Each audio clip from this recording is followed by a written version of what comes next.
নমস্কার বন্ধুরা, আহারে গল্পে আপনাদের স্বাগত। আজ আমরা বানাবো ছোট মাছ দিয়ে সর্ষে পোস্ত বাটা। ছোট মাছ খান না এমন খুব কমই মানুষ আছেন, আর ছোট মাছের এই সর্ষে পোস্ত বাটা গরম ভাতে জাস্ট অসাধারণ। সাথে থাকবে অনেক টিপস, তো চলুন বানিয়ে ফেলা যাক। ছোট মাছের সর্ষে পোস্ত বাটা বানানোর জন্য ছোট মাছগুলোকে আমি ভালো করে কেটে ধুয়ে নিয়েছি। ধুয়ে এতে হলুদ আর লবণ মাখিয়ে রেখে দিয়েছি।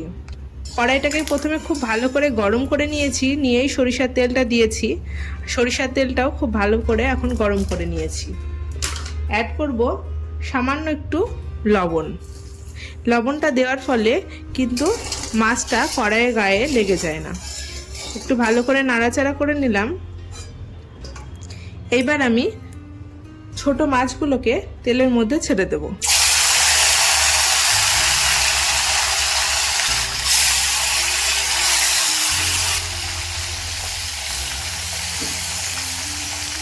সব মাছগুলোকে একবারে দিলাম না, আমি দুবারে ভেজে নেব।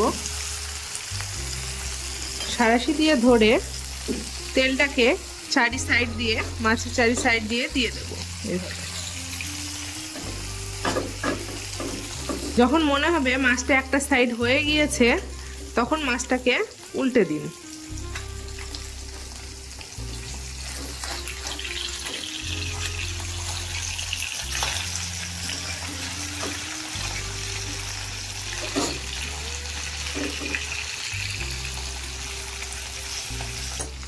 দেখুন, মাছটা কিন্তু লবণটা দেওয়ার জন্য মাছটা কিন্তু অনায়াসে কড়া থেকে উঠে গেল।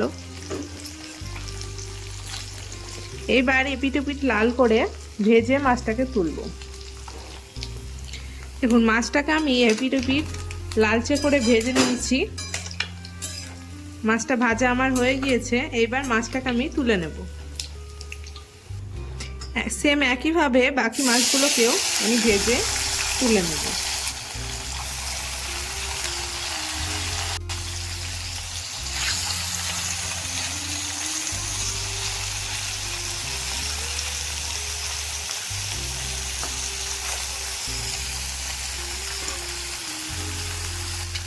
মাছটা ভাজা হোক, ততক্ষণ আমি একটা পেস্ট বানিয়ে নেব। তার জন্য আমি কিছুটা সর্ষে আর কিছুটা পোস্ত আগে থেকে জলে ভিজিয়ে রেখেছিলাম, দিয়ে নিয়েছি কটা কাঁচা লঙ্কা। এর মধ্যে দিয়ে দেব কিছুটা গোটা জিরা। এইবার সব কিছুর আমি একটা ফাইন পেস্ট বানিয়ে নেব। সব মাছগুলো ভেজে তুলে নিয়েছি। ওই তেলে দিয়ে দেব একটা তেজপাতা আর একটা শুকনো লঙ্কা আর কিছুটা পাঁচফোড়ন। এবার ফোড়নটাকে একটু লাল হতে দেব।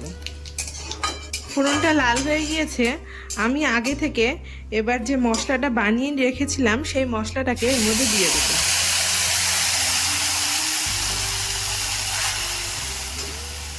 সাথে অ্যাড করব পরিমাণ মতো হলুদ, আর দেব পরিমাণ মতো লবণ। লবণটা দেখে শুনে অ্যাড করবেন, কারণ মাছে লবণ দেওয়া আছে। এবার সমস্ত মশলাটাকে একটু কষে নেব। আপনারা চাইলে মশলাটাকে ছেঁকেও ব্যবহার করতে পারেন। মশলাটাকে একটু ফুটতে দেব।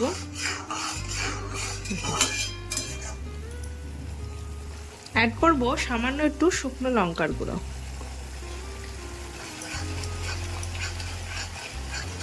সামান্য একটু মশলাটা কষে নেব। খুব বেশি মশলাটা কষবো না, কারণ এর মধ্যে সর্ষে বাটা দেওয়া আছে। খুব বেশি কষে ফেললে সর্ষেটা তেতো হয়ে যাবে। অ্যাড করছি সামান্য পরিমাণে জল।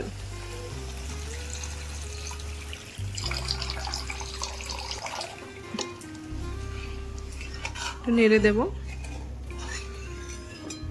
ঝোলটা টকবক করে ফুটতে শুরু করে দিয়েছে।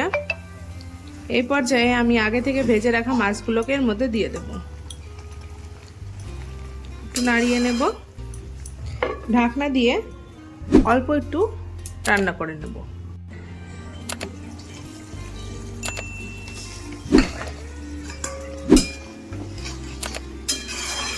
মাছটা শুকিয়ে গিয়েছে। এই পর্যায়ে আমি ছেঁড়া কাঁচা লঙ্কা দিয়ে নামিয়ে নেব। গরম ভাতে এর স্বাদ দুর্দান্ত লাগে। আপনারা কিন্তু অবশ্যই বাড়িতে ট্রাই করবেন। ওপর থেকে নামানোর আগে সামান্য একটু কাঁচা সরিষার তেল অ্যাড করুন, তাহলে স্বাদটা আরও বেশি হয়ে যায়। কমেন্টে কিন্তু জানাতে ভুলবেন না আপনাদের রেসিপিটি কেমন লেগেছে। ধন্যবাদ।